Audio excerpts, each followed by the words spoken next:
بسم اللہ الرحمن الرحیم۔ دین اسلام پر ثابت قدم رہنے کی دعائیں۔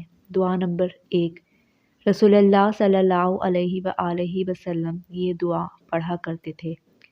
اصبحنا علی فطرۃ الاسلام وکلمۃ الاخلاص ودین نبینا محمد صلی اللہ علیہ وسلم وملت ابینا ابراہیم حنیفا وَلَمْ يَكُنْ مِنَ الْمُشْرِكِينَ۔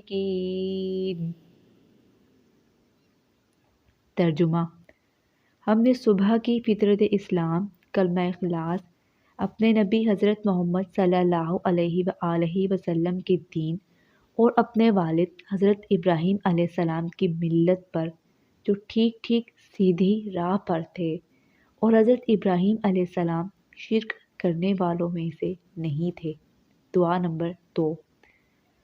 حضرت شہر ابن حشب رضی اللہ تعالیٰ عنہ فرماتے ہیں کہ میں نے حضرت ام سلمہ رضی اللہ تعالیٰ عنہ سے عرض کیا کہ اے ام المؤمنین، حضور صلی اللہ علیہ وآلہ وسلم کی اکثر دعا کیا ہوتی تھی جب آپ گھر میں ہوتے تھے؟ حضرت ام سلمہ رضی اللہ تعالیٰ عنہ نے فرمایا کہ آپ صلی اللہ علیہ وآلہ وسلم اکثر یہ دعا فرمایا کرتے تھے: یا مقلب القلوب ثبت قلبی علی دینک۔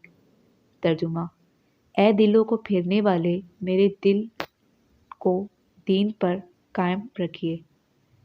دعا نمبر 3۔